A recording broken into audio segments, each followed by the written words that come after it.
Bazooka Mammukka suggest ചെയ്തിട്ടാണ് എന്നെ അതിനകത്തേക്ക് വിളിക്കുന്നത്. ആ, മമ്മൂക്ക അത് പ്രണയവിലാസം കണ്ടിട്ടുണ്ടായി ആ. അതിൻ്റെ ഒരു 3 ദിവസം മുന്നേ. ഉം. അപ്പോൾ ഇവൻ നല്ലതായിരിക്കും, ഇവന് വെച്ചോളാൻ പറഞ്ഞു. ആക്ച്വലി അത് ചെയ്യേണ്ടിയിരുന്നത് വേറൊരു ആക്ടറാണ്. എന്താ വെച്ചാൽ നമ്മൾ ആവേശം കൂടി കഴിയുമ്പോൾ എൻ്റെ ഭാഗത്തുള്ള തെറ്റായിരിക്കും കേട്ടോ. ആ. ഈ പ്രണയവിലാസത്തിലാണെങ്കിലും എൻ്റെ ലിഗമെന്റ് 3 പൊട്ടിപ്പോയി. ഇപ്പൊ ഉം. ജിത്തു സാറിന്റെ ഒരു വർക്ക് ഞാൻ ചെയ്യുന്നുണ്ട്. ഉം. ജിത്തു സാറിന്റെ വർക്കിൽ എൻ്റെ കാലിന്റെ ലെഫ്റ്റ് കാലിന്റെ അവിടെ പൊട്ടലുണ്ടായി. ആ. പിന്നെ പൊതുവെ ഒരു പരിക്കെന്നാണ് എബിസിലെ ഫസ്റ്റ് ചെയ്യുമ്പോൾ സമയത്ത് എനിക്ക് ഏകദേശം ഒരു 10-20ഓളം ടേക്ക് പോയി. ആദ്യമൊക്കെ ഇപ്പോൾ വീട്ടുകാരും കൂട്ടുകാരും ബന്ധുക്കളും നാട്ടുകാരെല്ലാവരും കളിയാക്കുമായിരുന്നു. ലൈക്ക് ഒരു 3-4-5 വർഷത്തേക്ക് ഉം. സിൽമാടൻ വന്നേക്കുന്നു, അതേ വന്നു സിൽമാടൻ എന്നും പറഞ്ഞു. ചാർലിയിൽ ഞാൻ AD ആയിട്ട് നിൽക്കുന്ന സമയത്ത് അവിടെയാണ് ഞാൻ ആക്ച്വലി സിനിമ എന്താന്ന് പഠിക്കുന്നത്. അതിന് മുന്നേ വരെ ഞാൻ ABCDയിൽ മാത്രമേ അഭിനയിച്ചിട്ടുള്ളൂ. ആ. അപ്പോൾ എൻ്റെ ധാരണ വെറുതെ വലിയ അഭിനയിക്കാൻ പോവുക, നമ്മൾ സ്റ്റേജ് ചെയ്തിട്ടുള്ള എക്സ്പീരിയൻസേ ഉള്ളൂ. പക്ഷെ അതൊന്നും അല്ല. ഇവിടെയുള്ള ആക്ടിങ് ഭയങ്കര ടെക്നിക്കലാണ്. ഹലോ, നമ്മുടെ കൂടെ ഇന്ന് ജോയിൻ ചെയ്യുന്നു Hakeem Shah. Welcome to my show. Thank you so much. ആദ്യം തന്നെ ഹാപ്പി വിഷു. ഹാപ്പി വിഷു. വിഷു ഏറ്റവും നല്ലൊരു ഹാപ്പി തന്നെയാണ് അല്ലേ? തീർച്ചയായും. യെസ്, ബസൂക്ക നല്ല റിവ്യൂ ആയിട്ട് മുന്നോട്ട് പോകുന്നു. അപ്പം എങ്ങനെയാണ് ബസൂക്കയിലേക്ക് എത്തിയത്? ബസൂക്ക മമ്മൂക്ക സജസ്റ്റ് ചെയ്തിട്ടാണ് എന്നെ അതിനകത്തേക്ക് വിളിക്കുന്നത്. മമ്മൂക്ക അത് പ്രണയവിലാസം കണ്ടിട്ടുണ്ടായി അതിൻ്റെ ഒരു 3 ദിവസം മുന്നേ. അപ്പോൾ ഇവൻ നല്ലതായിരിക്കും, ഇവന് വെച്ചോളാൻ പറഞ്ഞു. ആക്ച്വലി അത് ചെയ്യേണ്ടിയിരുന്നത് വേറൊരു ആക്ടറാണ്. അപ്പോൾ പുള്ളിക്ക് ഡേറ്റ് ഉണ്ടായിരുന്നില്ല. അപ്പോൾ എന്നെ ഇട്ടു. പണ്ട് ഇന്റർവ്യൂസിൽ ഹക്കീം പറഞ്ഞ കേട്ടിട്ടുണ്ട്, സിനിമകൾ എന്നെ തേടി വരികയാണ് എന്ന്. അത് വളരെ ശരിയാണെന്ന് തോന്നുന്നല്ലേ? ഞാൻ അങ്ങനെ പറഞ്ഞിട്ടുണ്ടോ? ആ, പറഞ്ഞിട്ടുണ്ട്. അങ്ങനെ എന്നെ തേടി വരുവാണെന്നുള്ള അർത്ഥത്തിലായിരിക്കില്ല. കാരണം മേ ബി ഞാൻ ഉദ്ദേശിച്ചത് നമ്മൾ റെഡി ആയിട്ടിരിക്കുക എന്നുള്ളൊരു അർത്ഥത്തിലായിരിക്കും. എന്നെ അങ്ങനെ തേടി വരാറില്ല. ഇപ്പം ഇങ്ങനെ കൺസിസ്റ്റന്റ് ആയിട്ട് ഈ ഒരു ഫീൽഡിൽ ഇരിക്കുക എന്ന് പറയുന്നത് ഭയങ്കര പാടാണല്ലോ. അൺസർട്ടനിറ്റി എന്ന് പറയുന്നത് അത്രമാത്രം കൂടുതലുള്ളൊരു ഏരിയ ആയിട്ട് എപ്പോഴെങ്കിലും തോന്നിയിട്ടുണ്ടോ? ഇല്ല, കാരണം വർക്കില്ലാതെ ഞാനൊരു 4-5 വർഷം ഇരുന്നിട്ടുണ്ട്. അപ്പോൾ എനിക്ക് ആ വർക്കില്ലാതെ ഇരിക്കുന്ന അവസ്ഥ എനിക്ക് നന്നായിട്ട് അറിയാം. അപ്പോൾ ഇപ്പോൾ അങ്ങനത്തെ ഒരു അൺസർട്ടനിറ്റി എനിക്ക് തോന്നുന്നില്ല. നമ്മൾ എന്താ പറയുക, നമ്മൾ ചെയ്യാനുള്ള ജോലി വൃത്തിയായിട്ട് ചെയ്ത് കൊടുത്തിട്ടുണ്ടെങ്കിൽ നമ്മൾ വിളിക്കുമെന്നുള്ളതാണ് എൻ്റെ ഒരു വിശ്വാസം. ഏതെങ്കിലും ആ ഒരു പീരീഡിൽ എപ്പോഴെങ്കിലും ഒരു പോയിന്റിൽ ഇതല്ലേ എൻ്റെ ഏരിയ, അങ്ങനെയൊന്നും ഒരു ഡൗട്ട് തന്നെ അടിച്ചിട്ടില്ല? അല്ല, ഇപ്പോഴല്ല, പണ്ടൊക്കെ നമ്മൾ വെറുതെ സിനിമ എന്ന് പറഞ്ഞ് നടക്കുന്ന സമയത്ത് ഒന്നും കിട്ടാതെ ഫ്രസ്ട്രേറ്റഡ് ആയിട്ടിരിക്കുമ്പോൾ ഇതല്ല എൻ്റെ പണി എന്നൊക്കെ തോന്നി, അങ്ങനെയൊക്കെ നമുക്ക് തോന്നാറുണ്ട്. നമുക്ക് നിർത്താം എന്നൊക്കെ തോന്നും. അതല്ലാതെ പക്ഷെ ഞാൻ ആ സമയത്ത് ഞാൻ തിയേറ്റർ ചെയ്യുന്നുണ്ടായിരുന്നു. അപ്പം എങ്ങനെയോ ഇതിനകത്ത് തന്നെയാണ് നമ്മൾ നിൽക്കുന്നത് എന്നുള്ളൊരു തോന്നലുണ്ടാവില്ല. വീണ്ടും ഈ പറഞ്ഞ പോലെ തന്നെ സിനിമ പതിയെ തുടങ്ങി കഴിയുമ്പോൾ ഒരു വർക്കാവും, ചിലപ്പോൾ ഒരു 6 മാസം കഴിഞ്ഞിട്ടായിരിക്കും ചിലപ്പോൾ അടുത്ത വർക്ക് വരുന്നത്. ഇപ്പം അതിൻ്റെ ഒരു ഫ്രീക്വൻസി കൂടിയെന്നുള്ളൂ. അല്ലാതെ അൺസർട്ടനിറ്റി എനിക്ക് തോന്നിയിട്ടില്ല. ഇല്ല, അത് അടിപൊളി ഒരു കാര്യം കേട്ടോ. പൊതുവെ എല്ലാവരും പറഞ്ഞു കേൾക്കുന്നതും പറയുന്നതുമായിട്ടുള്ളൊരു സാധനമാണ് ഈ ഇപ്പം ഫിലിം എന്ന് പറയുന്നത്. ഭയങ്കര നമുക്കിപ്പോൾ ഒരു സിനിമ കിട്ടി, നാളെ എന്തായാലും ഒരു സിനിമ കിട്ടും, അല്ലെങ്കിൽ അടുത്ത വർഷം കിട്ടും എന്നുള്ള ഒരു ഉറപ്പ് നമുക്കില്ല. അപ്പൊ അത് അങ്ങനെയല്ല.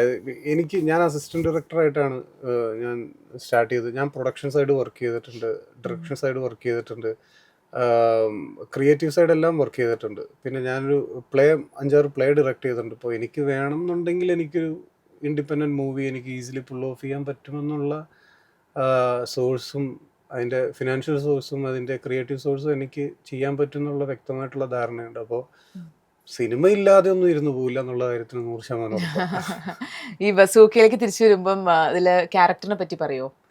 ഇതിൻ്റെ ക്യാരക്ടർ എന്ന് പറഞ്ഞിട്ടുണ്ടെങ്കിൽ പുള്ളി ഒരു ഗെയിമറാണ്. പുള്ളി അത്യാവശ്യം നല്ലൊരു ബ്രില്യൻറ്റ് ഹാക്കറാണ്. പിന്നെ നമുക്കറിയില്ലാത്ത, അതായത് ഒരു മെജോറിറ്റി ഓഫ് ദ ക്രൗഡിന് അറിയില്ലാത്ത തന്നെ ഒരു ഓൺലൈൻ ഗെയിമിംഗ് സിനാരിയോയിൽ പാറിപ്പറന്ന് നടക്കുന്ന ഒരു മച്ചാനാണ്. അപ്പം അതായത് വേറെ തന്നെ ഒരു വേൾഡ് എന്ന് പറയില്ലേ. ഇപ്പോൾ പണ്ടത്തെ കാലത്ത് ഇപ്പോൾ എൻ്റെ ഗ്രാൻഡ് ഫാദറിനോടൊക്കെ ഇൻസ്റ്റാഗ്രാം വേൾഡും പറഞ്ഞിട്ടുണ്ടെങ്കിൽ മനസ്സിലാവണമെന്നില്ല. അതൊരു പാരലൽ വേൾഡാണ്. അതുപോലെ തന്നെ ഒരു ഗെയിമിംഗ് പാരലൽ വേൾഡ് ഇവിടെയുണ്ട്. നമുക്ക് മെജോറിറ്റി ഓഫ് ദി ക്രൗഡിന് അത് അറിയില്ല. അപ്പോൾ അവിടെ തിളങ്ങി നിൽക്കുന്ന ഒരു സൂപ്പർ സ്റ്റാർ ആണ് പുള്ളി ആക്ച്വലി. അപ്പോൾ പിന്നെ അത്യാവശ്യം റിയൽ ലൈഫിൽ പുള്ളി ഇത്തിരി ചൊറിയനും ഇത്തിരി ബാക്കിയുള്ളവരോട് എങ്ങനെ പെരുമാറണം, ആ ഒരു സോഷ്യൽ സർക്കിളിൽ എങ്ങനെ പെരുമാറണം എന്നറിയില്ല, അങ്ങനത്തെ ഒരു സോഷ്യൽ ക്യൂ ഇല്ലാത്തൊരു വ്യക്തിയാണ്. അപ്പോൾ അതൊക്കെയാണ് എൻ്റെ ക്യാരക്ടറിന്റെ ഡീറ്റെയിൽസ്. കൂടുതലൊന്നും നമുക്ക് പറയാൻ പറ്റില്ല. എങ്ങനെയുണ്ട് റിവ്യൂസ് ഒക്കെ? റിവ്യൂസ് നല്ല റിവ്യൂസ് ആണ് കിട്ടുന്നത്. പടം കണ്ടവർ ഒരുപാട് പേര് വിളിക്കുന്നുണ്ട്, ഒരുപാട് ഇഷ്ടപ്പെട്ടു, നല്ല രസമുണ്ട്. ഒരു മമ്മൂക്ക ട്രീറ്റ്, മമ്മൂക്ക ഫാൻ ബോയ്ക്ക് കിട്ടുന്ന ഏറ്റവും നല്ലൊരു ട്രീറ്റ് ആണിത്. ഭയങ്കര രസമുണ്ട്. അവസാനത്തെ ഒരു 30 minutes പടം വേറെ ലെവലിലേക്കാണ് പോയിരിക്കുന്നത്.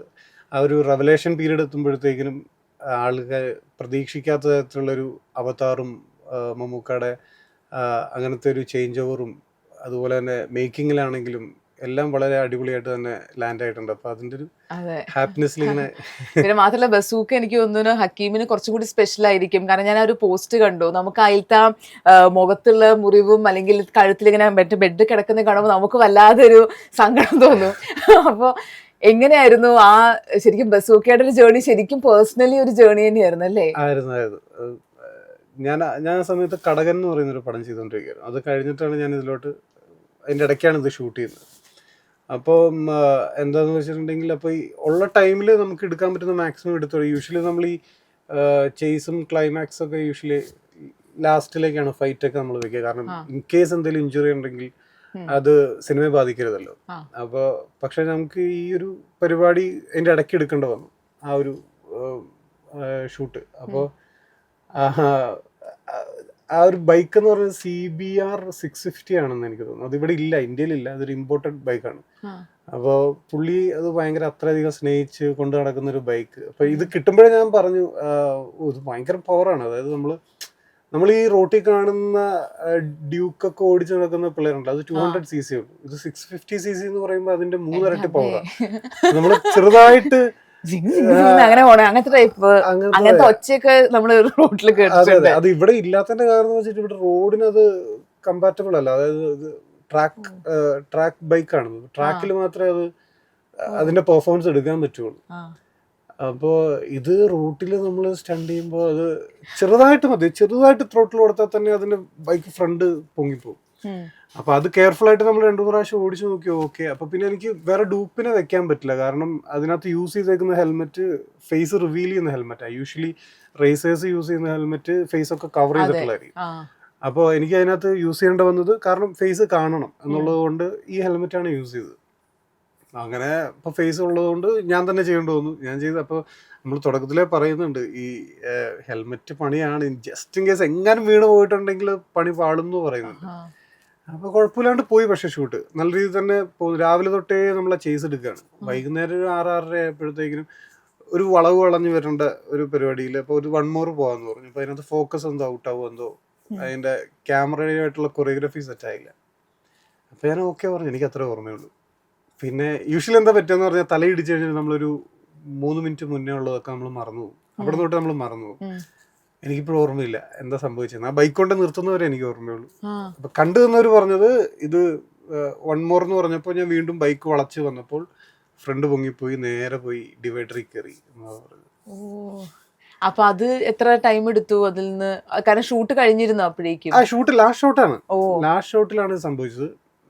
പിന്നെ അപ്പൊ ഈ ക്രൂവിനൊന്നും അങ്ങോട്ട് എത്താൻ പറ്റില്ല, കാരണം നാട്ടുകാർ ഒരുപാട് പേര് അവിടെ കണ്ടു നിൽക്കുന്നുണ്ടായിരുന്നു. അപ്പൊ ഈ ബൈക്ക് ഇങ്ങനെ ഒന്ന് പോയി ടുപ്പ് എന്ന് പറഞ്ഞ് ഇടിച്ച് കയറുന്നു. ആൾക്കാരിങ്ങനെ നോക്കി നിൽക്കുന്നു. ലൈക്ക് നമ്മുടെ ക്രൂ എല്ലാം നോക്കി നിൽക്കുമ്പോൾ ജനങ്ങളെല്ലാം ഓടിക്കൂടി. ഒരു 10-100ഓളം പേരെ വണ്ടിയുടെ ചുറ്റും കൂടി എൻ്റെ ചുറ്റും നിൽക്കുക. ഇവരുടെ അടുത്തോട്ട് അപ്രോച്ച് ചെയ്യുമ്പോഴത്തേക്കിനും ആള് പോയി മരിച്ചു കിടക്കുക എന്ന് പറഞ്ഞു. ഡീനൊക്കെ അയ്യോ, എല്ലാവരും ട്രോമ, എല്ലാവരും തലയ്ക്ക് വെച്ച് ആർക്കും അങ്ങോട്ട് വരാൻ പറ്റുന്നില്ല. ആള് പോയാലും എന്ത് ചെയ്യാൻ പറ്റും? കുറച്ച് നോക്കുമ്പോഴത്തേക്കും ക്രൗഡിനിടയ്ക്ക് ഞാൻ എണീറ്റു എന്ന് പറഞ്ഞു. എണീറ്റ് വന്ന് അപ്പോഴത്തേക്കിനും ഇനോവ വന്നു. ഞങ്ങൾ നേരെ ആസ്ട്രയിൽ പോയി. അപ്പോൾ ഡോക്ടർ പറഞ്ഞു ബ്രെയിൻ കൺകഷൻ ഉണ്ട്, കുറച്ചും കൂടെ ഇമ്പാക്ട്ഫുൾ ആയിരുന്നെങ്കിൽ സീരിയസ് ആയി പോനെ.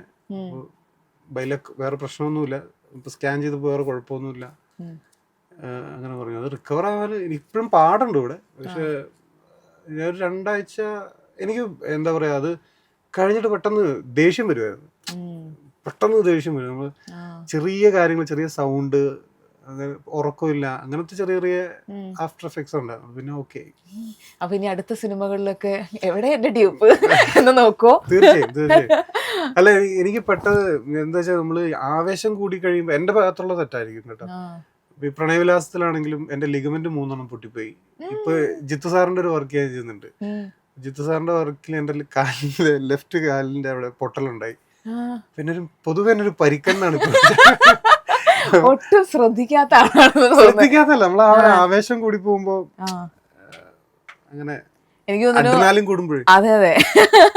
അപ്പം ഹക്കീം ഇപ്പം ദുൽഖറിന്റെ ഒക്കെ ഡ്യൂപ്പായിട്ട് എത്രയോ മറ്റേ ഓടുന്നു ചാടുന്നു മറിയുന്നൊക്കെ നമ്മൾ കേട്ടിട്ടുണ്ട്. അപ്പൊ അതേപോലെ ഇനിയും എനിക്കൊന്ന് സിനിമകളിൽ കുറച്ച് ഡ്യൂപ്പിനൊക്കെ ഉപയോഗിക്കുന്നത് എന്തുകൊണ്ടും നല്ലതായിരിക്കും.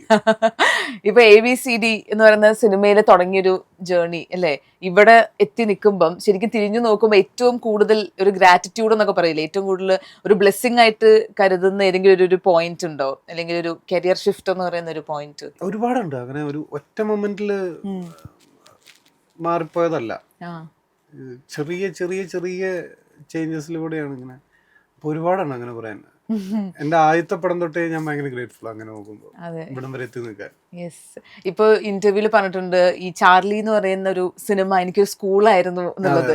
അപ്പൊ ആ ഒരു സ്കൂളിംഗ് കഴിഞ്ഞിട്ട് അതിന്റെ ഒരു എക്സ്പീരിയൻസ് എത്രമാത്രം പിന്നീടുള്ള സിനിമകളിൽ ഹെൽപ്പ് ചെയ്തിട്ടുണ്ട്? ഞാൻ ചാർലിയിൽ ഞാൻ AD ആയിട്ട് നിൽക്കുന്ന സമയത്ത് അവിടെയാണ് ഞാൻ ആക്ച്വലി സിനിമ എന്താന്ന് പഠിക്കുന്നത്. അതിന് മുന്നേ വരെ ഞാൻ ABCDയിൽ മാത്രമേ അഭിനയിച്ചിട്ടുള്ളൂ. അപ്പൊ എന്റെ ധാരണ വെറുതെ വലിയ അഭിനയിക്കാൻ പോവുക, നമ്മൾ സ്റ്റേജ് ചെയ്തിട്ടുള്ള എക്സ്പീരിയൻസേ ഉള്ളൂ. പക്ഷെ അതൊന്നും അല്ല. ഇവിടെയുള്ള ആക്ടിങ് ഭയങ്കര ടെക്നിക്കലാണ്. ലെൻസ് എന്താണ്, ഷോട്ട് എങ്ങനെ ഡിവൈഡ് ചെയ്യണം, എന്താണ് ബാക്കിയുള്ള സിനിമ ആക്ച്വലി എന്താണ്, ഇതിന്റെ പുറത്തെന്താണെന്ന്, ഐ മീൻ ക്യാമറയുടെ ബാക്കിൽ എന്താണെന്ന് നോക്കി കാണാനും കണ്ടു പഠിക്കാനും പറ്റിയത് അവിടെ നിന്ന്. സിനിമ എനിക്ക് ആക്ച്വലി ഒരു ധാരണ ഉണ്ടായത് ചാർലിയിൽ നിന്ന്. അപ്പം ശരിക്കും ഡയറക്ഷൻ ആയിരുന്നോ താല്പര്യം അതോ? അല്ലല്ല, ഞാൻ ABCD അഭിനയിച്ച് കഴിഞ്ഞപ്പോൾ മനസ്സിലായത്, എനിക്ക് ABCD ഫസ്റ്റ് ചെയ്യുമ്പോൾ സമയത്ത് എനിക്ക് ഏകദേശം ഒരു 10-20ഓളം ടേക്ക് പോയി എന്റെ ആദ്യത്തെ ഷോട്ട്. ആ ഫസ്റ്റ് ഷോട്ട് ദുൽഖറായിട്ടുള്ള ഫസ്റ്റ് ഷോട്ട്. ഓപ്പോസിറ്റ് ദുൽഖർ വന്ന് നിൽക്കുന്നു, ഞാൻ നിൽക്കുന്നു, അത്രയും ജനങ്ങൾ, രാത്രി 2 മണി. അപ്പോൾ എന്ത് ചെയ്തിട്ട് എനിക്ക് പറ്റണ്ടായില്ല.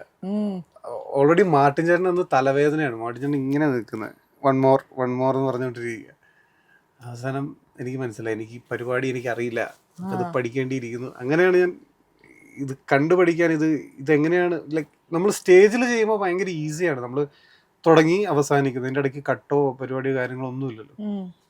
അതിനകത്ത് നമുക്ക് ഫോക്കസ് എന്താണെന്ന് അറിയില്ല, എവിടെ പോയി നിൽക്കണം, എവിടെ പോയി നല്ല ഫോക്കസ് ഉള്ളൂ, എവിടെയാണ് ലൈറ്റ് എങ്ങനെയാണ് ക്യാച്ച് ചെയ്യേണ്ടതൊന്നും അറിയില്ല. അപ്പൊ അതൊക്കെ പഠിക്കാൻ പറ്റിയത് ചാർലിയിലാണ്. പക്ഷെ ഈ സ്റ്റേജ് പറയുമ്പോൾ അത്രയും ഡയലോഗുകൾ ബൈ ഹാർട്ട് പഠിക്കണം.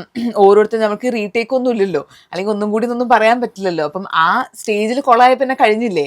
തീർച്ചയായിട്ടും. അല്ല, ഡയലോഗ് ബൈ ഹാർട്ട് ആണെങ്കിൽ ക്യാരക്ടറിനെ കുറിച്ച് വ്യക്തമായ ധാരണ ഉണ്ടെങ്കിൽ വേറെ ടെൻഷൻ ഇല്ല, അതങ്ങ് പെർഫോം ചെയ്തങ്ങ് ഇറങ്ങിപ്പോവാന്നുള്ളൂ. സിനിമയിലെന്ന് വെച്ചിട്ടുണ്ടെങ്കിൽ എല്ലാം ഒരുമിച്ച് വരണ്ടേ, ലൈക്ക് ആ കൊറിയോഗ്രാഫി ഒരുമിച്ച് വരണം, ഫോക്കസ് പോയാൽ റീടേക്ക് പോകും, ലൈറ്റ് ക്യാച്ച് ചെയ്ത് നിൽക്കണം. അതുപോലെ തന്നെ ഇവിടെ ക്യാമറ ഉണ്ടെന്നുള്ള ധാരണയിൽ ക്യാമറയ്ക്ക് ഫേവർ ആയിട്ട് അഭിനയിക്കണം, എന്നാൽ ക്യാമറ നോക്കാൻ പാടില്ല. അങ്ങനെ എനിക്ക് സിനിമയാണ് കുറച്ചും കൂടെ തുടക്ക സമയത്ത് ടെൻഷൻ കൂടുതലുണ്ടായിരുന്നു. ഇപ്പൊ വീണ്ടും തിയേറ്റർ ചെയ്യണതാണ് ടെൻഷൻ. ഇപ്പൊ ഒരു സിനിമ ചെയ്യാം എന്ന് തീരുമാനിക്കുന്ന ഒരു പോയിന്റ് എന്താണ്, അല്ലെങ്കിൽ മാനദണ്ഡങ്ങൾ ഉണ്ടോ? അങ്ങനെ മാനദണ്ഡം എനിക്ക് സ്ക്രിപ്റ്റ് ഇഷ്ടപ്പെട്ടാൽ ചെയ്യാന്നുള്ളൂ. അങ്ങനെ ഇത്രയധികം ഫാക്ടേഴ്സ് ചെക്കൗട്ട് ചെയ്ത് എനിക്ക് അങ്ങനെ അറിയില്ല. പക്ഷെ എന്തൊക്കെ പറഞ്ഞാലും ഇപ്പൊ കഥ കേൾക്കുമ്പോൾ ഭയങ്കര അടിപൊളിയായിരിക്കും. അത് ചിലപ്പോൾ സ്ക്രിപ്റ്റിൽ ഓക്കെ ആയിരിക്കില്ല, സ്ക്രിപ്റ്റ് ഓക്കെ ആയിരിക്കും, ചിലപ്പോൾ അതിനകത്ത് വേറെ പല ഫാക്ടേഴ്സ് വരും, ചിലപ്പോൾ പോസ്റ്റ് പ്രൊഡക്ഷനിൽ പാളിപ്പോവും. അങ്ങനെ എല്ലാം കൂടെ ഒരുമിച്ച് വന്ന് ഓക്കെ ആയാലൊരു നല്ല പെർഫോമൻസുകൾ വേണം, ആക്ടേഴ്സ് കോ ആക്ടേഴ്സ് എല്ലാവരും അടിപൊളിയാവണം. അങ്ങനെ ഒരു നിയമങ്ങളൊന്നും ഇതിനകത്തില്ല. അങ്ങനെ ഇപ്പം ഓരോരുത്തർക്കും ഓരോ പ്രോസസ്സാണല്ലോ ഇപ്പൊ ഒരു ക്യാരക്ടർ മനസ്സിലാക്കുക എന്നുള്ളത്. അപ്പം പണ്ട് ഹക്കീമിന് ഓർമ്മയുണ്ടല്ലോ, ഹക്കീം പറഞ്ഞൊരു സംഭവം, ഇപ്പം ആ ഒരു ക്യാരക്ടറിന്റെ ഇമോഷൻ കുറേയും കൂടി മനസ്സിലാവാൻ ഇപ്പം റിയൽ ലൈഫില് പല മേ ബി ട്രോമാസ് ഒക്കെ ആയിട്ട് കണക്ട് ചെയ്ത് അപ്പം അഭിനയിക്കും. പക്ഷെ അത് കഴിഞ്ഞ് റിയൽ ലൈഫിൽ അത് ഭയങ്കര ബാധ്യതയാണ്, കാരണം നമ്മളതൊന്നും കൂടി തോണ്ടി ഉണർത്തിയല്ലോ എന്നുള്ളൊരു സാധനം. ഇപ്പൊ ആ പ്രോസസ്സ് മാറിയോ അതോ? ഞാൻ ആ പ്രോസസ് അത്ര എടുക്കാറില്ല. അത് ഒന്നാമത് നമ്മുടെ മനുഷ്യൻ എന്ന് പറയുന്നത് മറ്റേ ഈ സൈക്കോ ബീയിങ് ആണല്ലോ, അല്ലെ? ഇപ്പൊ ഒരു ആക്ടിങ് എന്ന് പറയുന്നത് എന്നെ സംബന്ധിച്ചൊരു എന്താ പറയാ സൈക്കോ ഫിസിക്കൽ പരിപാടിയാണ്. അപ്പോൾ ഈ എത്രത്തോളം നമ്മുടെ മനസ്സിൽ നിന്ന് നമ്മൾ ഉള്ളിൽ കിടക്കുന്ന ട്രോമാസിനെയൊക്കെ ചകഞ്ഞ് എടുത്ത് നമ്മൾ അതുമായിട്ട് റിലേറ്റ് ചെയ്യും. ചിലപ്പോൾ നമ്മൾ ഈ കഥ കേൾക്കുമ്പോൾ നമ്മുടെ ലൈഫിൽ എവിടെയെങ്കിലുമൊക്കെ ഒരു എക്സ്പീരിയൻസ് ഉണ്ടായിരിക്കും. അപ്പോൾ അത് റിലേറ്റ് ചെയ്ത് വരുമ്പോൾ അത് പിന്നെ നമ്മൾ രാത്രി റൂമിൽ പോയി നിൽക്കുമ്പോൾ നമുക്ക് ഭയങ്കരമായിട്ട് പാനിക്കാവും, ആങ്സൈറ്റി വരും, പഴയ ഓർമ്മകൾ വരും, സ്വപ്നങ്ങൾ മുഴുവൻ ഇതായിരിക്കും. അപ്പോൾ ഇപ്പം ഞാൻ അത്രയ്ക്ക് എടുക്കാറില്ല. ഇപ്പൊ ഏകദേശം ആ ഒരു ടെക്നിക്കാലിറ്റി കിട്ടിയത് കൊണ്ട് ആ രീതിയിൽ അങ്ങ് പോകും. പക്ഷെ എടുക്കില്ല എന്നല്ല, ഇപ്പോൾ ഉള്ള റീസെൻ്റ്ലി ഉണ്ടായിട്ടുള്ള 3-4 സിനിമകളിൽ അതിൻ്റെ ആവശ്യം ഉണ്ടായിട്ടില്ല. കാരണം ഓൾറെഡി ഈ ക്യാരക്ടർ എന്താണെന്ന് നല്ല രീതിയിലുള്ള ഇൻപുട്ട് ഡയറക്ടറിൻ്റെ ഭാഗത്തുനിന്നും റൈറ്ററിൻ്റെ ഭാഗത്തുനിന്നും കിട്ടിക്കഴിഞ്ഞിട്ടുണ്ടാവും. അപ്പോൾ പിന്നെ നമ്മുടെ പ്രഷർ നമ്മൾ ഇതിനകത്ത് നമ്മൾ സ്വയം കണ്ടെത്തേണ്ട ബാധ്യത വളരെ കുറവായിരിക്കും. അപ്പോൾ അത് അവരുടെ ഇൻപുട്ട്, അവരുടെ ഫീഡ്ബാക്കുകൾ മാത്രം ശ്രദ്ധിച്ചാൽ മതിയാവും. മറ്റത് എന്താ പറയുക, മറ്റത് ഇൻപുട്ട് തീരെ കുറവായിരിക്കും. അപ്പോൾ നമ്മളിത് ബെറ്റർ ആക്കാൻ വേണ്ടി നമ്മൾ എവിടെ നിന്ന് എന്തെങ്കിലുമൊക്കെ കൊണ്ടുവന്ന് ചെയ്യാൻ ശ്രമിക്കുമ്പോഴാണ്. ഇപ്പം ഒരു ക്യാരക്ടർ ഇപ്പൊ ഒരു സ്ക്രിപ്റ്റ് കേട്ടു ചെയ്യാമെന്ന് ഓക്കെ ആയി, അപ്പൊ എപ്പോഴും ഇങ്ങനെ ഒരു കോൺസ്റ്റന്റ് ഒരു തോട്ട് ഇങ്ങനെ എപ്പോഴും ഉണ്ടാവും, ഇയാൾ എങ്ങനെയായിരിക്കും നടക്കുക, നോക്കുക, ഇരിക്കുക, അങ്ങനത്തെ ഒരു സംഭവം പാരലലി മനസ്സിലേക്ക് നടന്നുകൊണ്ടിരിക്കുവോ? അതെ, ഇതിപ്പോ ഒരു കഥ കേട്ട് കഴിഞ്ഞിട്ടുണ്ടെങ്കിൽ കേട്ടല്ലോ, നമ്മൾ ഉള്ളിൽ രജിസ്റ്റർ ആയി. പിന്നെ പലപ്പോഴും ഡ്രൈവ് ചെയ്യുമ്പോൾ എന്തെങ്കിലും കാണുമ്പോൾ, ഏതെങ്കിലും മൂവി കാണുമ്പോൾ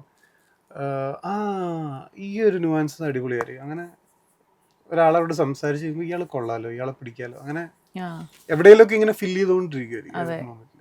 ഇപ്പം ഇങ്ങനെ കുറെ സിനിമകൾ ഇങ്ങനെ തുടക്കം മുതലേ ചെയ്ത് പോകുന്ന ഒരു ടൈമില് ഏത് പോയിന്റിലാണ് പുറത്തിറങ്ങുന്ന സമയത്ത് ഇത് ആ ചേട്ടനല്ലേ എന്ന് പറഞ്ഞ ആളുകൾ തിരിച്ചറിഞ്ഞൊരു ഫ്രീഡം അറ്റ് മിഡ് നൈറ്റ് എന്ന് പറയുന്നൊരു ഷോർട്ട് ഫിലിം ആർജഷാൻ, ഞാൻ, അനുപമയൊക്കെ ചെയ്തു. അത് ഭയങ്കര വൈറലായി. ഒരു മാസം കൊണ്ട് 1.5 കോടി ജനങ്ങളെന്തോ കണ്ടു, half of the Kerala population. അപ്പൊ ആ സമയത്ത് പുറത്തെ ഞാൻ ഇറങ്ങിയിട്ടില്ല, എന്താന്നറിയില്ല. അല്ല എനിക്കറിയായിരുന്നു. അപ്പൊ കോൾസ് നമുക്ക് വരുന്ന ഇൻസ്റ്റാഗ്രാം, ഫേസ്ബുക്ക്, വാട്സാപ്പ് മെസ്സേജുകളിൽ നമ്മൾ എത്രത്തോളം ജനങ്ങളെ പേടിച്ചു പോയി. അതന്നെ, നിങ്ങൾ അങ്ങനെ പ്രതീക്ഷിച്ചിരുന്നു അല്ലേ? ഒരു മിഡ് നൈറ്റ് സത്യം പേര് പോലെ തന്നെ അത് അത്രയും ഹിറ്റ് ആയി എന്നുള്ളതാണ്. അത് ലിറ്ററലി ഒരു മാസം കൊണ്ട് ഇത്രയധികം വ്യൂസ് എന്നൊക്കെ പറയുമ്പോൾ ശരിക്കും പേടിച്ചു പോയി. അപ്പോൾ ഈ ഇന്റർവ്യൂ കോൾസുകളും കാര്യങ്ങളൊക്കെ, ഞാൻ ആ സമയത്ത് ഒരു ഇന്റർവ്യൂ കൊടുത്തില്ല, കാരണം ഞാൻ അത്രയും പേടിച്ചു പോയി. എനിക്ക് എങ്ങനെ പ്രോസസ് ചെയ്യണ്ടെന്ന് അറിയില്ല. അപ്പോൾ ഞാൻ ആരുടെയും ഫോണും എടുത്തിട്ടുണ്ടായില്ല, പുറത്തു ഇറങ്ങിയിട്ടുണ്ടായില്ല.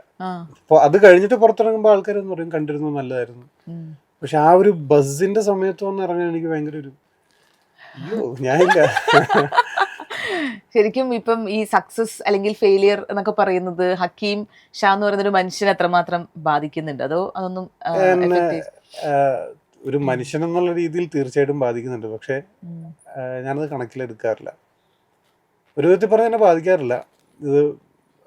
ഇതൊരു ജോലിയായിട്ട് കാണാൻ ചിലപ്പോൾ നല്ലതാവും. എല്ലാവരെയും എപ്പോഴും തൃപ്തിപ്പെടുത്താനൊന്നും പറ്റില്ല, ഒരു സിനിമയ്ക്കും പറ്റില്ല. അപ്പോൾ അങ്ങനെ വേറൊരു ഗുണം എന്ന് പറഞ്ഞിട്ടുണ്ടെങ്കിൽ, ഒരുപാട് എനിക്കിപ്പോൾ എന്തെങ്കിലും ഭയങ്കരമായിട്ട് ആഗ്രഹിച്ചിരുന്നൊരു സാധനം കിട്ടിയിട്ടുണ്ടെങ്കിൽ എനിക്കങ്ങനെ സന്തോഷം തോന്നാറില്ല. ബേസിക്കലി അതിൽ സന്തോഷിച്ച് നിൽക്കാൻ എനിക്ക് തോന്നാറില്ല. അതുകൊണ്ട് തന്നെ എത്ര താഴെ പോയാലും ഞാൻ അങ്ങനെ വിഷമിക്കാനും നിൽക്കാൻ തോന്നാറില്ല. എനിക്കങ്ങനെ ബേസിക്കലി എനിക്ക് തോന്നാറുണ്ട് ഞാൻ ഭയങ്കര ഷാലോ ആണ്, അതായത് ഭയങ്കര ഡെപ്ത് കുറവുള്ളൊരു മനുഷ്യനാണെന്ന് എനിക്ക് തോന്നാറുണ്ട്. പല കാര്യങ്ങളിലും ഇങ്ങനത്തെ കാര്യങ്ങളിലൊക്കെ എനിക്ക് ഭയങ്കര ഡെപ്ത് കുറവാണ്. അത് ആക്ച്വലി ഒരു കണക്കിന് ഈ ഡിറ്റാച്ച്മെന്റ് എന്നൊക്കെ അതിന് പറയാൻ പറ്റുമെന്ന് എനിക്കറിയില്ല. പക്ഷെ അങ്ങനെയാണെന്നുണ്ടെങ്കിൽ വളരെ നല്ലതാണെന്ന് തോന്നുന്നു. കാരണം അത് നമ്മൾ ഈ ബുദ്ധനൊക്കെ പറയും പോലത്തെ ഡിറ്റാച്ച്മെന്റ് അല്ല ഇത് ഹ്യൂമൻ ടു ഹ്യൂമൻ സംസാരത്തില്, അല്ലെങ്കിൽ എന്താ പറയാ, അവര് പറയുന്ന കാര്യങ്ങളില് ചില പർട്ടിക്കുലർ കാര്യങ്ങൾ, ചില പർട്ടിക്കുലർ പരിപാടികളിലൊക്കെ എനിക്കൊന്നും ഫീൽ ചെയ്യുന്നില്ല ഇത് കേട്ടിട്ട് എന്ന് എനിക്ക് ചിലപ്പോൾ തോന്നാറുണ്ട്. അത് നല്ല കാര്യമായിട്ടല്ല ഞാൻ പറയണത്, മനസ്സിലായി. ചിലപ്പോൾ ഏറ്റവും വേണ്ടപ്പെട്ട ഒരാളുടെ ഒരു കാര്യമായിരിക്കും. ഇപ്പോൾ ഞാനൊക്കെ അവിടെ കുറച്ചും കൂടെ എംപത്തറ്റിക്കലാവണം. പക്ഷെ ചില സമയത്ത് ഞാൻ ആവേണ്ടത്ര ആവുന്നില്ലല്ലോ എന്ന് എനിക്ക് മനസ്സിലാവുന്ന പോലെ തോന്നുന്നു. ഇപ്പം ഒരു ഫിലിം ബാക്ക്ഗ്രൗണ്ട് ഒന്നും ഇല്ലാത്തൊരു സ്ഥലത്തു നിന്നാണല്ലോ വരുന്നത്. അപ്പം വീട്ടിൽ ആദ്യം എനിക്കിങ്ങനെ അഭിനയിക്കണം, ആക്ടിങ് എന്നൊക്കെ പറഞ്ഞപ്പോൾ അവരുടെ ഫസ്റ്റ് റെസ്പോൺസ് എന്തായിരുന്നു? അവർക്ക് അറിയുപോലും ഇല്ലാത്തൊരു മേഖല. നമുക്കിതൊന്നും അറിയില്ല. ഇപ്പോൾ വാപ്പയോട് വെച്ചിട്ട് നിനക്ക് വല്ല സ്ഥലക്കച്ചവടത്തെ കുറിച്ചാണ് ഞാൻ പറഞ്ഞത്, അല്ലാതെ അപ്പൊ നോയിക്കോളം പറഞ്ഞിട്ടുണ്ട്. ഉം. ആദ്യമൊക്കെ ഇപ്പൊ വീട്ടുകാരും കൂട്ടുകാരും ബന്ധുക്കളും നാട്ടുകാരെല്ലാവരും കളിയാക്കുമായിരുന്നു. ലൈക്ക് ഒരു 3-4 വർഷത്തേക്ക് ഉം. സിൽമാടൻ വന്നേക്കുന്നു, അതേ വന്നു സിൽമാടൻ എന്നും പറഞ്ഞുണ്ട്. ആഹാ. പിന്നെ അത് മാറി. പിന്നെ പതിയെ പതിയെ ഓരോ വർക്ക് കിട്ടി തുടങ്ങി കഴിഞ്ഞപ്പോൾ അത് മാറി. ഉം. ഇപ്പൊ അവര് പറയുന്നുണ്ട്, എടാ ഞാൻ നിന്റെ കൂട്ടുകാരനാന്നൊക്കെ പറഞ്ഞ് വിളിച്ചു പറയുമ്പോൾ വിശ്വസിക്കില്ല, ഞാൻ വിളിക്കുമ്പോ കോൾ എടുക്കണേന്നൊക്കെ പറയും. അപ്പൊ അതൊരു പ്രൗഡ് മൊമെന്റ് അല്ലേ. അതെ അതെ അവരെ പ്രൗഡാക്കാൻ എനിക്ക് പറ്റി എന്നുള്ളത് എൻ്റെ ഒരു പ്രൗഡായിട്ട് ഞാൻ കാണുന്നു. അതെ തീർച്ചയായിട്ടും. ചില സമയത്ത് ഇപ്പം ഈ എന്താ പറയുക കുട്ടികളെ ചെറുപ്പം മുതലേ കളിയാക്കുമ്പം അത് ഉള്ളിൽ എവിടെയെങ്കിലൊക്കെ കിടക്കും പറയല്ലോ. അങ്ങനെ ഇതാ ഞാൻ പറഞ്ഞത്, എനിക്കിത് ഞാൻ വേദനിക്കാറില്ല. പറയാൻ വരുമായിരുന്നു, ഇതിപ്പോ ശാലോ ആയതുകൊണ്ട് ഞാൻ പിന്നെ അതിന്റെ എന്നെ ഇത് വേദനിപ്പിക്കാറുണ്ടായില്ല. ഞാനിത് ഇപ്പൊ എന്നെ സിൽമാടെന്ന് വിളിച്ച് കളിയാക്കുന്നുണ്ടെങ്കിൽ ഞാനും ആ കൂടെ ഇരുന്ന് ചിരിക്കും. ആ. അല്ലാതെ എനിക്കതില് മാറിയൊന്ന് വിഷമിക്കുന്ന എനിക്ക് അങ്ങനെ ഒരു ഫീൽ ഇല്ല. അപ്പൊ ഞാൻ ചോദിക്കട്ടെ, ഇപ്പം ആളുകൾ ഇപ്പൊ പെർഫോം ഒക്കെ ചെയ്യുമ്പം ക്രിട്ടിസൈസ് ചെയ്യുക, അല്ലെങ്കിൽ ഈ ക്യാരക്ടർ ചെയ്തത് ഭയങ്കര മോശമായി, അല്ലെങ്കിൽ ഹക്കീം ഇങ്ങനെ ചെയ്യണമായിരുന്നു, അങ്ങനെയൊക്കെ പല അഭിപ്രായങ്ങൾ പറയും, അല്ലെങ്കിൽ ഇപ്പൊ ഭയങ്കര നെഗറ്റീവ് കമന്റ്സ് എന്ന് വിളിക്കാം അപ്പൊ അതിനെ. അപ്പൊ അങ്ങനെയാണെന്നുണ്ടെങ്കിൽ അതും ഈ പറഞ്ഞ പോലെ അത് എവിടെയാണ് ആ ഒരു സ്കെയില്? അതായത് സ്വയമാണോ ഓക്കെ എനിക്കിത് നന്നായിട്ട് ചെയ്യാമായിരുന്നു, അല്ലെങ്കിൽ ഇത് എനിക്ക് ഇങ്ങനെ ചെയ്യാമായിരുന്നു, സ്വയം തീരുമാനിക്കുന്നതാണോ ആളുകൾ പറയുന്നത്? ആളുകൾ പറഞ്ഞെടുക്കാറില്ല. എനിക്ക് സ്വയം തോന്നുന്ന മാത്രമേ ഞാൻ തന്നെയാണ് എന്നെ ഏറ്റവും നന്നായിട്ട് ജഡ്ജ് ചെയ്യുന്ന ആള്. മേ ബി എൻ്റെ വൈഫ് നന്നായിട്ട് എന്നെ ജഡ്ജ് ചെയ്യും. ഞാൻ അവള് പറയുന്നത് ഞാൻ കേൾക്കും. അല്ലാതെ വേറെ ആര് പറഞ്ഞാലും എനിക്ക് എടുക്കാൻ തോന്നാറില്ല. പിന്നെ നമ്മൾ റെസ്പെക്ട് ചെയ്യുന്ന ആൾക്കാരുണ്ടല്ലോ. ഇപ്പം എന്താ പറയുക, ഞാൻ ആക്ടിങ് പഠിച്ച സ്ഥലത്തെ അവിടുത്തെ സജീവ് സാർ പുള്ളി പറയുമ്പോൾ ഞാൻ കേൾക്കാറുണ്ട്. ഞാൻ ഇപ്പോൾ എടുത്ത് ഇവാലുവേറ്റ് ചെയ്യാൻ ശ്രമിക്കും. ഇപ്പോൾ മാർട്ടിൻ ചേട്ടൻ പറയുമ്പോൾ ഞാൻ ശ്രമിക്കും. അല്ലാതെ ഇപ്പോൾ വേറെ ആര് പറഞ്ഞു, ഞാൻ പറഞ്ഞത് പുറത്തുനിന്നുള്ളൊരു ക്രൗഡ് വന്ന് ഇപ്പോൾ റിവ്യൂസ് എന്നോട് പറഞ്ഞിട്ടുണ്ടെങ്കിൽ റിവ്യൂസ് അത് നന്നായിരുന്നു പറഞ്ഞിട്ടുണ്ടെങ്കിൽ എനിക്കത് തീരെ ഉൾക്കൊള്ളാനും പറ്റില്ല. കാരണം എനിക്ക് നന്നായിട്ട് അറിയാം, നല്ലതെന്ന് പറഞ്ഞിട്ടുണ്ടെങ്കിൽ എനിക്ക് നന്നായിട്ട് അറിയാം ഞാൻ നല്ലതല്ലായിരുന്നു. കാരണം എനിക്കറിയാം ഞാൻ എത്രത്തോളം അതിനകത്ത് വെള്ളം ചേർത്തിട്ടുണ്ടെന്ന് എനിക്ക് നന്നായിട്ട് ധാരണയുണ്ട്. അപ്പോൾ അത് ഗംഭീരമായിരുന്നു പറഞ്ഞിട്ട് ഞാനത് വിശ്വസിക്കില്ല. അതുപോലെ തന്നെ മോശമായിരുന്നു പറഞ്ഞാലും ഞാൻ വിശ്വസിക്കില്ല. അത്ര മോശമായിരിക്കില്ല എന്നും എനിക്ക് നല്ല ധാരണയുണ്ട്. അതുകൊണ്ട് രണ്ടും എന്നെ കഴിയിക്കില്ല. എവിടെയാണ് കുട്ടി ഇത്രയും ക്ലാരിറ്റി കിട്ടിയിരിക്കുന്നത്? ചെറുപ്പം മുതലേ ഇങ്ങനെ ചിന്തിക്കുന്ന ഒരാളാണോ, അതോ എക്സ്പീരിയൻസ് ആണോ ഇത്രയും ഒരു എന്താ പറയാ ക്ലാരിറ്റി ഓഫ് തോട്ട്സ് എന്ന് പറയില്ലേ, നമുക്ക് ഇങ്ങനെ ചിന്തിക്കാൻ ഇത്രയും കുറച്ചുകൂടി ക്ലിയർ ആയി കഴിഞ്ഞാൽ എന്തൊരു സമാധാനം ഉണ്ട്? ഞാൻ ഭയങ്കര ഓവർ തിങ്കർ ആയിട്ട് എനിക്ക് തോന്നുന്നത്. മേ ബി ഭയങ്കര ഓവർ തിങ്കർ. ഞാൻ ചെയ്യുന്നതിനേക്കാൾ കൂടുതൽ ഞാൻ ഭയങ്കരമായിട്ട് ഓവർ തിങ്ക് ചെയ്യും. അപ്പോൾ അതുകൊണ്ട് തന്നെ ആങ്സൈറ്റി ഭയങ്കര കൂടുതലായിരിക്കും. ഇപ്പൊ എന്തെങ്കിലും ഒരു കാര്യം, ഇപ്പൊ ഒരു ക്യാരക്ടറിനെ കുറിച്ച് ചിന്തിച്ച് പോകുമ്പോൾ വീണ്ടും വീണ്ടും അതൊരു ലൂപ്പിൽ കിടന്ന് കറങ്ങാൻ തുടങ്ങും. അപ്പൊ അതിലെനിക്ക് ആങ്സൈറ്റി ഉണ്ടാവും. ലൈക്ക് ഈ തോട്ടില്, അല്ലാതെ എന്താവും എന്നുള്ള പ്രശ്നത്തിലല്ല, ആ തോട്ടില് വീണ്ടും വീണ്ടും ആങ്സൈറ്റി വരും. അങ്ങനെ ഇപ്പൊ എൻ്റെ ലൈഫിലാണെങ്കിലും ഇപ്പൊ എന്തെങ്കിലും ഒരു ട്രോമ സംഭവിച്ചിട്ടുണ്ടെങ്കിൽ ഞാൻ അതിനകത്ത് ട്രിപ്പായി പോകും.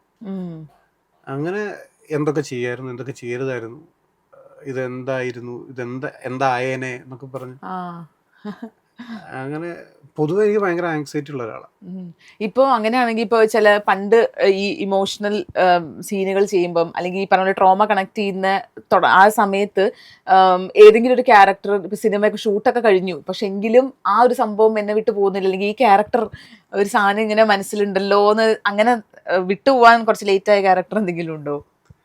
അങ്ങനെ വിട്ടു പോകാതിരുന്നിട്ടൊന്നുമില്ല. എനിക്ക് ടീച്ചർ ചെയ്യണ സമയത്ത് എനിക്ക് ഉറങ്ങാൻ പറ്റിയിട്ടുണ്ടായില്ല. കാരണം വൈഫ് ഇതുപോലെ റേപ്പ് ചെയ്യപ്പെട്ടു എന്നുള്ള മൊമെന്റ്, ആ പരിപാടിയൊക്കെയാണ് ഞാൻ ആദ്യമേ എടുക്കുന്നത്. അപ്പോൾ അതിൻ്റെ ഒരു ട്രോമ എനിക്ക് എത്ര ആലോചിച്ചിട്ട് എനിക്ക് അങ്ങോട്ട് ഓവർകം ചെയ്യാൻ പറ്റുന്നുണ്ടായില്ല. കാരണം ഓൾറെഡി ആ സീനിൽ മുഴുവൻ എൻ്റെ ഒരു പ്രോസസ്സ് എന്ന് പറഞ്ഞിട്ടുണ്ടെങ്കിൽ എനിക്ക് ടപ്പേന്ന് ഇങ്ങനെ ആക്ഷനിൽ എനിക്ക് മാറാൻ പറ്റില്ല. എനിക്ക് ആ ഒരു മൂഡ് പിടിച്ച് ഞാനിതിൻ്റെ ട്രോമയിൽ ആലോചിച്ച് എനിക്കൊരു 1 മണിക്കൂർ മുന്നേ തൊട്ടേ ഞാൻ പ്രിപ്പയർ ആവണം ഷോട്ടിന് മുന്നേ. അപ്പോൾ അത് കഴിഞ്ഞിട്ടും അത് പെട്ടെന്ന് ഇറങ്ങിപ്പോവില്ല. അപ്പോൾ ഈ ഒരു ട്രോമയുടെ ഇതുണ്ടാവും. ഇപ്പോൾ ഒരാൾ കരയുന്ന ഇതാണ് എടുക്കുന്നുണ്ടെങ്കിൽ ഞാൻ അതിന് മുന്നേ കരയാൻ വേണ്ടി പ്രിപ്പയർ ആവണം. അപ്പോൾ കരഞ്ഞു കഴിഞ്ഞാലും അത് ഇറങ്ങിപ്പോവില്ല, മനസ്സിലാ വെയിറ്റിംഗ് ഇങ്ങനെ നിൽക്കും. അപ്പോൾ അതുപോലെ ഈ എല്ലാ സീനും അതുപോലെ. അപ്പോൾ ഇത് കഴിഞ്ഞിപ്പോൾ രാവിലെ 7 തൊട്ട് രാത്രി 9 വരെ ഷൂട്ട് കഴിഞ്ഞു, ഇത് ഫുള്ള് ഇതുപോലത്തെ സാധനങ്ങളാണ് ഷൂട്ട് ചെയ്യുന്നതെന്നുണ്ടെങ്കിൽ രാത്രി റൂമിൽ പോയി കിടന്നു കഴിഞ്ഞാൽ മരിച്ചു പോലും തോന്നുന്നു. കാരണം ചങ്കൊക്കെ ഇങ്ങനെ വലിയ കരിങ്കല്ലും ഭയങ്കര ബുദ്ധിമുട്ട്, ഉറക്കം ഉണ്ടാവില്ല. അങ്ങനെ അങ്ങനത്തെ പ്രശ്നങ്ങളുണ്ടാവും. അതെ പിന്നെ അത് ഇവൻച്വലി പോകും. നമുക്കറിയാം, നമ്മൾ മനുഷ്യനുള്ളത്, ഇത് സിനിമയാണ് അഭിനയാണെന്ന് നമുക്കറിയാം. അതെ എന്നാലും ആ ഒരു സാധനം അങ്ങനെ കിടക്കും. യെസ്. ഇപ്പം നേരത്തെ പറഞ്ഞു വൈഫ് പറഞ്ഞു കഴിഞ്ഞാൽ ചില ആളുകളുടെ കൂട്ടത്തിൽ വൈഫും പറഞ്ഞു കഴിഞ്ഞാൽ ഞാൻ കേൾക്കും എന്നുള്ള രീതിയിൽ. അപ്പം വൈഫിനെ പറ്റി പറയുമ്പോഴാണ് ഒരു ലവ് മാരേജ് ആയിരുന്നു അല്ലേ? അതെ അതെ. എങ്ങനെ എവിടെ നിന്നാണ് നിങ്ങളുടെ ലവ് സ്റ്റോറി തുടങ്ങുന്നത്? ലവ് സ്റ്റോറി അങ്ങനെ കോവിഡ് സമയത്താണ് ഞങ്ങൾ ലവ് സ്റ്റോറി തുടങ്ങുന്നത്. അങ്ങനെ പിന്നെ ഇത് നമ്മൾ എന്തിനാണ് ലവ് സ്റ്റോറി എല്ലാവർക്കും ഹക്കീമിന്റെ ലവ് സ്റ്റോറി അത് നമുക്ക് പേഴ്സണൽ ആയിട്ട് വെക്കുന്നല്ലേ. ഓക്കെ. അപ്പൊ ഞാൻ കുറച്ച് ആളുകളുടെ പേര് പറയാം. അപ്പൊ അവരുടെ പേര് കേൾക്കുമ്പോൾ ആദ്യം മേ ബി അവരുടെ കൂടെ വർക്ക് ചെയ്തൊരു എക്സ്പീരിയൻസ് പറയാം, അല്ലെങ്കിൽ പെട്ടെന്ന് അവരുടെ കേൾക്കുമ്പോൾ മനസ്സിൽ തോന്നുന്ന ഒരു സംഭവം പറയാം. ഓക്കെ. ഷോ അങ്ങനെ പെട്ടെന്ന് കിട്ടണമെന്നില്ല കേട്ടോ. മമ്മൂക്കയുടെ കൂടെ അഭിനയിച്ചത് എന്താ പറയാ, അത് എല്ലാവരും ചോദിക്കും എങ്ങനെയുണ്ടായിരുന്നു. എനിക്കതൊരു എന്താ പറയാ, നമ്മുടെ സ്വകാര്യമായിട്ടുള്ളൊരു ഫീലിംഗ് ആയിട്ട് ഇങ്ങനെ വെക്കാനാണ് എനിക്ക് ഭയങ്കര ഇഷ്ടം. കാരണം അത് ഏതൊരു മലയാളിയെ പോലെ തന്നെ ഭയങ്കരമായിട്ട് ആഗ്രഹിച്ച് നടക്കുന്ന ഒരാൾക്ക് അങ്ങനെ കിട്ടുമ്പോൾ ഒരു ഭയങ്കര വലിയ ലോട്ടറി ആയിരുന്നു. മമ്മൂക്കയുടെ പ്രോസസ്സ്, മമ്മൂക്ക ഈ ആക്ഷനും കട്ടിൻ്റെ ഇടയ്ക്ക് സാധാരണ എന്താ പറയുക ആക്ടറാണ്. അതൊരു ക്യാമറയുടെ മുന്നിൽ ആക്ഷനും കട്ടിൻ്റെ ഇടയ്ക്ക് മാത്രം പുള്ളി എന്താ പറയുക, നമുക്ക് അത് ഫീൽ ചെയ്യില്ല. സൂപ്പർ സ്റ്റാർ എന്നുള്ള സാധനം ഫീൽ ചെയ്യില്ല. ആക്ടറാണ്, ഒരു നടനാണ്. പക്ഷെ അതിനപ്പുറത്ത് ആ ഒരു ഓറയും മമ്മൂക്ക എന്നുള്ള സാധനമുണ്ട്. എനിക്ക് അതെനിക്ക് പിടുത്തം കിട്ടിയിട്ടില്ല. ഈവൻ ദോ എൻ്റെ ഉള്ളിൽ ആ ഒരു റെസ്പെക്റ്റും ഭയവും ഉള്ളത് കൊണ്ട് നമുക്ക് ആ കട്ട് കഴിഞ്ഞിട്ട് എനിക്ക് പിന്നെ മിണ്ടാൻ പേടിയാ. കട്ടിനിടയ്ക്ക് ഇപ്പോൾ ബസൂക്ക കാണുന്ന പോലെ ഒരു എന്താണ് പറയുക, ഒരു റെസ്പെക്റ്റും കൊടുക്കാതെ, ഇല്ലെങ്കിൽ ചില്ലായിട്ടിരുന്ന് സംസാരിക്കാം, എന്താണെന്നൊക്കെ ചോദിക്കാം. പക്ഷെ കട്ട് കഴിഞ്ഞാൽ പിന്നെ എനിക്ക് എൻ്റെ അമ്മ പറ്റില്ല. അത് ആ ഒരു വൈബ് ഭയങ്കര രസമാണ്. അപ്പൊ ആ ഒരു പ്രോസസ്സ് പുള്ളി ചെയ്യുന്നതും പറയുന്ന കാര്യങ്ങള് എന്താ പറയാ, വലിയ യൂണിവേഴ്സിറ്റി അല്ലേ, എവിടെ നിന്ന് തൊട്ടേ ഉള്ള യൂണിവേഴ്സിറ്റിയാ. ബ്ലാക്ക് ആൻഡ് വൈറ്റ് തൊട്ടുള്ള എക്സ്പീരിയൻസുകളുണ്ട്. അത് കഴിഞ്ഞിട്ട് കളർ വന്നു, ഫിലിം മാറി, ഡിജിറ്റലായി, പിന്നെ എന്താ എത്ര തരം 3 ജനറേഷൻ. എൻ്റെ ഗ്രാൻഡ് ഫാദർ ബസൂക്ക പോയി കണ്ടു. 30 വർഷങ്ങൾക്ക് ശേഷമാണ് പുള്ളി ബസൂക്ക പോയി അല്ല സിനിമ കാണുന്നത്. അപ്പൊ ചുമ്മാ നിർബന്ധിച്ച് കൊണ്ടുപോയതാ. അപ്പൊ നീ മമ്മൂക്കാട് കൂടെ അല്ല മമ്മൂട്ടിയുടെ കൂടെ അഭിനയിക്കുന്നു, എനിക്കൊന്ന് കാണണം എന്നൊക്കെ പറഞ്ഞ് അങ്ങനെ കൊണ്ടുപോയതാ. പുള്ളി ചെറുപ്പത്തില് കച്ചവടം കാര്യങ്ങൾക്കൊക്കെ ആയിട്ട് തൃശ്ശൂരൊക്കെ പോകുമ്പോൾ അവിടെ രാഗത്തിൽ ഇറങ്ങി അവിടെ പോയി മമ്മൂക്ക പടങ്ങൾ കണ്ടിട്ടാ പോകണം. പുള്ളിയുടെ കാലത്ത് പുള്ളി സൂപ്പർ സ്റ്റാറാ. അത് കഴിഞ്ഞിട്ട് എൻ്റെ വാപ്പ ഉണ്ടായി, എൻ്റെ വാപ്പയുടെ കാലത്ത് പുള്ളി സൂപ്പർ സ്റ്റാറാ. അത് കഴിഞ്ഞിട്ട് ഞാനുണ്ടായി, എൻ്റെ കാലത്ത് പുള്ളി സൂപ്പർ സ്റ്റാറാ. എനിക്കൊരു മകനുണ്ടെങ്കിൽ ആ മകന്റെ കാലത്ത് പുള്ളി സൂപ്പർ സ്റ്റാറാ. അപ്പോൾ 4 ജനറേഷന്റെ എക്സ്പീരിയൻസ്, 100-400 പടങ്ങളിൽ മേലുള്ള എക്സ്പീരിയൻസ് ഭയങ്കര. അപ്പൊ അത് ഒരു ഞങ്ങളെല്ലാവരും ഇത് മമ്മൂക്ക സംസാരിക്കാൻ തുടങ്ങുമ്പോൾ ഞങ്ങൾ ഷൂട്ടൊക്കെ നിർത്തി എല്ലാവരും ചുറ്റിനും കൂടി ആ ബസ്സിനകത്ത് ഞങ്ങൾ ഇങ്ങനെ കേട്ടിരിക്കും. 1/4 മണിക്കൂർ കഴിയുമ്പോൾ മതി തുടങ്ങും. ഭയങ്കര രസമാണ്. അടുത്ത ആള് മാർട്ടിൻ പ്രക്കാട്ട്. മാർട്ടിൻ ചേട്ടൻ എന്താ പറയാ, എന്നെ സിനിമ എന്താണെന്ന് പഠിപ്പിച്ച എൻ്റെ ഗുരുവാണ്. അപ്പോൾ മാർട്ടിൻ ചേട്ടനാണ് എനിക്ക് പ്രണയവിലാസം തന്നത്. മാർട്ടിൻ ചേട്ടൻ എൻ്റെ ലൈഫ് മാറ്റാൻ എന്താ പറയാ എല്ലാ രീതിയിലും. ഇപ്പം നമുക്ക് എന്തെങ്കിലും പ്രശ്നം ഉണ്ടെങ്കിൽ, ഭയങ്കര ലോ ആണെന്നുണ്ടെങ്കിൽ ഞാൻ പതുക്കെ ഫ്ലാറ്റിൽ കയറി ചെന്ന് അവിടെ വെറുതെ ഇരുന്നാൽ മതി. ഭയങ്കര അടിപൊളി, ഭയങ്കര ബ്യൂട്ടിഫുൾ ഫ്ലാറ്റാണ് പുള്ളിയുടെ. അവിടെ ഇരുന്ന് വെറുതെ ചില്ല് ചെയ്ത് 10 മിനിറ്റ് സംസാരിച്ച് കഴിയുമ്പോൾ ഓക്കെ ആവും. അങ്ങനെ ഒരു 10 വർഷത്തിന് മുകളിലായിട്ടുള്ള നല്ല രസമുള്ളൊരു സൗഹൃദമാണ്. എന്തും പറയാം, എല്ലാ കാര്യങ്ങളും സംസാരിക്കാം. എന്താ പറയാ, എൻ്റെ ജീവിതത്തിൽ ഏറ്റവും വലിയ വഴിത്തിരിവ് ഉണ്ടാക്കിയിരിക്കുന്ന ആള് പുള്ളിയാണ്.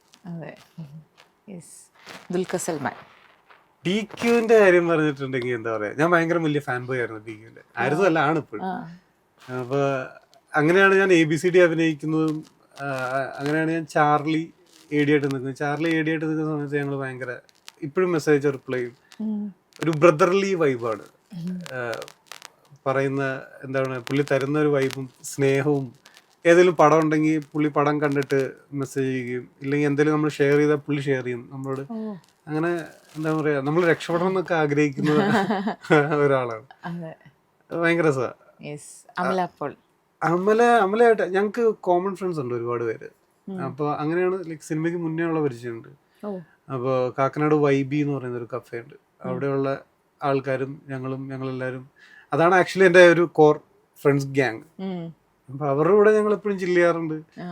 നല്ല നല്ല എന്താ പറയാ, നല്ലൊരു റിയൽ ഫ്രണ്ടാണ്. യെസ്. അനശ്വര രാജൻ.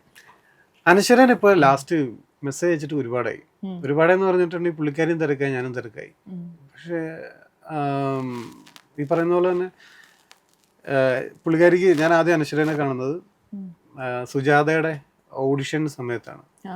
അപ്പോൾ ഞാനും വേറൊരു AD ഉണ്ടായിരുന്നു, രാഹുലും, ഞങ്ങൾ രണ്ടുപേരും ആയിരുന്നു അവിടെ ആ സമയത്തുണ്ടായിരുന്നു. അപ്പൊ ആ സമയത്ത് നമ്മൾ കുഞ്ഞു കൊച്ച, എനിക്കിപ്പോഴും അനശ്വരയുടെ കൂടെ അഭിനയിക്കുമ്പോഴോ അല്ലെങ്കിൽ എനിക്ക് ഒരു എന്താ പറയാ കുഞ്ഞു കൊച്ച സിസ്റ്റർലി വൈബ്. അവൾ എത്ര അധികം എന്തൊക്കെ പറഞ്ഞാലും അവിടെ എനിക്ക് ആ ഒരു ഫീലാണ്.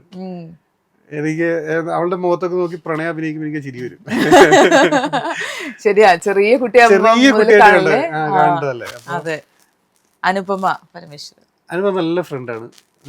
അനുപമയും ഞാനുമായിട്ടൊരു തെലുങ്ക് പടമൊക്കെ ചെയ്യാൻ, അത് കഴിഞ്ഞിട്ട് ഞങ്ങൾ പ്ലാനൊക്കെ ഉണ്ടായിരുന്നു. ഞങ്ങൾ പ്ലാനല്ല, വേറെ ആൾക്കാർ ഇത് കണ്ടിട്ട് ഞങ്ങൾ വെച്ച് പ്ലാനൊക്കെ ചെയ്തിട്ടുണ്ട്. പക്ഷെ നടന്നില്ല. പക്ഷെ നല്ല രസമുള്ളൊരു സബ്ജക്റ്റ് ആയിരുന്നു. അനുപമ ഈ പറഞ്ഞ പോലെ തന്നെ എന്താ പറയാ, നല്ലൊരു ഫ്രണ്ട്, നല്ലൊരു കൂട്ടുകാരി. എന്തായാലും ലൈക്ക് ബേസിക്കലി എൻ്റെ ഒരു സ്വഭാവം എന്ന് പറഞ്ഞു കഴിഞ്ഞാൽ എല്ലാവർക്കും മെസ്സേജ് അയച്ച് കീപ്പപ്പ് ചെയ്യുന്ന ഒരു വ്യക്തിയല്ല. ഇവരെല്ലാവർക്കും ഈ പറഞ്ഞ ഇപ്പൊ ഇതുവരെ മെൻഷൻ ചെയ്തിട്ടുള്ള ആരെയും ഞാൻ ഇതുവരെ ലാസ്റ്റ് 2-3 മാസമായിട്ട് ഞാൻ മെസ്സേജ് അയച്ചിട്ടില്ല. പക്ഷെ എനിക്ക് അവരോടുള്ള ഫീലും അവർക്ക് എന്നോടുള്ള ഒരു ജെനുവിൻ സാധനമാണ്. എപ്പോ വേണമെങ്കിലും മെസ്സേജ് ചെയ്ത് പാതിരാത്രി മെസ്സേജ് അയച്ചാൽ റിപ്ലൈ ചെയ്യും. ഓക്കെയാണ്. കാരണം ഞാൻ ശല്യം ചെയ്യാറില്ല, ഞാനൊരു ബാഡ് വൈബ് കൊടുക്കാറില്ല. അപ്പോൾ അങ്ങനെയാണ്. ഇപ്പൊ അനുപമയാണെങ്കിലും എപ്പോൾ മെസ്സേജ് അയച്ചാലും റിപ്ലൈ ചെയ്യും, എന്തെങ്കിലും കാര്യം ഉണ്ടെങ്കിൽ പറയും. എനിക്ക് അത് കഴിഞ്ഞിട്ട് 2-3 തെലുങ്ക് ഓഫേഴ്സ് വന്നപ്പോൾ ഞാൻ അതിന്റെ ഹെൽപ്പിനും അതിന്റെ കാര്യങ്ങളുടെ ഡീറ്റെയിൽസ് ഒക്കെ എടുക്കാൻ വേണ്ടി അനുപമേനെയായിരുന്നു ഞാൻ അപ്രോച്ച് ചെയ്തത്. പുള്ളിക്കാരി ഭയങ്കര അങ്ങനെ ചെയ്യരുത് ഇങ്ങനെ ചെയ്യരുതെന്നൊക്കെ പറഞ്ഞു. അത് ആ പ്രൊഡക്ഷൻ ഹൗസ് ശരിയല്ല, അത് അതിലെ അങ്ങനെ ഓരോരോ പ്രശ്നങ്ങൾ എന്തൊക്കെയാണെന്ന് പറഞ്ഞു. ബാക്കി ഇതിന്റെ കോളാണ്. അത് ഭയങ്കര രസമല്ലേ. പിന്നെ ഞാനിപ്പോഴും അവളെ വിളിക്കുന്നത് എന്താ പറയാ, ദാസാൻ ചന്ദ്ര എന്നുള്ള രീതിയിലാണ് ഞങ്ങൾ രണ്ടുപേരും. ക്യാരക്ടേഴ്സിന്റെ പേരില്ല. ഭയങ്കര രസമാണ്. അപ്പൊ ഈ ഷൂട്ടൊന്നും ഇല്ലാത്ത സമയത്ത് ഹക്കീമിന് ഏറ്റവും ഇഷ്ടം എന്താണ്? വെറുതെ ഇരിക്കുക, വീട്ടിൽ പോയി വെറുതെ ബെഡിൽ കിടന്ന് ഉറങ്ങുക. മടിയാണ്, ഞാൻ ഭയങ്കര മടിയാണ്. ഞാൻ വെറുതെ ബെഡിൽ നിന്ന് എണീക്കാൻ തന്നെ ഭയങ്കര പാടാണ്. എപ്പോ വീഡിയോ കോൾ ചെയ്താലും ഫ്രണ്ട്സ് എടാ നീ ബെഡിൽ തന്നെയാണോ ഫുൾ ടൈം കിടന്ന് ബെഡ്. ഏതൊക്കെയാണ് പുതിയ സിനിമകൾ? ഇപ്പോ നോബഡി ഷൂട്ട് നടന്നുകൊണ്ടിരിക്കുന്നുണ്ട്. അതിനു മുന്നേ പെണ്ണുകേസ് എന്ന് പറയുന്ന പടം, അതും കഴിഞ്ഞിരിക്കുക. നിഖിലയും ഞാനും. നോബഡി രാജചേട്ടൻ്റെ പരിപാടി, രാജചേട്ടനും നിസാം ബഷീറും റോഷാക്ക് കഴിഞ്ഞിട്ട് ചെയ്യുന്നത്. പിന്നെ ജിത്ത് സാറിൻ്റെ ഒരു പരിപാടി ഇപ്പോൾ മിറാഷ്, ആസിഫ് അലി, പിന്നെ അപർണ ബാലമുരളി, അത് കഴിഞ്ഞ് പിന്നെ മീശ എന്ന് പറയുന്നൊരു പടം ഇറങ്ങാനുണ്ട്. ഞാനും കതിരും സുധീർ കോപ്പ, ഷൈൻ ടോം ചാക്കോ, MC ജോസഫാണ് ഡയറക്ടർ, വികൃതിയുടെ ഡയറക്ടർ. പിന്നെ അങ്ങനെ ഇപ്പൊ ഇന്ന് ചിലപ്പോ ഒരു ട്രെയിലർ റിലീസാവും ഒരു ഹിന്ദി വെബ് സീരീസിന്റെ. അടിപൊളി. അങ്ങനെ ഇനി കൂടുതൽ സിനിമകളും സീരീസും എല്ലാം എല്ലാ ഭാഷകളിലും അഭിനയിക്കാൻ ഇനിയും കൂടുതൽ സിനിമകൾ ചെയ്യാൻ പറ്റട്ടെ. ഇപ്പൊ ബസൂക്ക കാണാനിരിക്കുന്ന ആളുകളുടെ എന്താണ് പറയാനുള്ളത്? ബസൂക്ക തിയേറ്ററിൽ തന്നെ പോയി കാണാം. ബസൂക്ക അടിപൊളി ഒരു തിയേറ്റർ എക്സ്പീരിയൻസ് ആണ്. അതിനകത്ത് യൂസ് ചെയ്തിട്ടുള്ള അതിൻ്റെ സിനിമാറ്റോഗ്രഫി ആണെങ്കിലും അതിൻ്റെ മേക്കിംഗ് സ്റ്റൈലാണെങ്കിലും അതിൻ്റെ എന്താണ് പറയുക മ്യൂസിക് വർക്ക് ആണെങ്കിലും അതിൻ്റെ ട്രാക്ക് ആണെങ്കിലും BGM ആണെങ്കിലും എല്ലാം ഒരു മാസ് സ്റ്റൈലിഷ് മമ്മൂക്ക പടമാണ്. അപ്പോൾ ഒരു മമ്മൂക്ക ഫാൻ ബോയ്ക്ക് ഏറ്റവും കൂടുതൽ തിയേറ്ററിൽ ഇരുന്ന് എൻജോയ് ചെയ്യാൻ പറ്റുന്ന ഒരു പടമായിരിക്കും. തിയേറ്ററിൽ ഇത് കണ്ടില്ല എന്നുണ്ടെങ്കിൽ തീർച്ചയായിട്ടും 100% ഒരു നഷ്ടം തന്നെയായിരിക്കും. അപ്പോൾ ഇതിനകത്ത് തീർച്ചയായും തിയേറ്ററിൽ തന്നെ പോയി കാണുക. എല്ലാവർക്കും happy Vishu. Thank you so much. Thank you so much. Thank you.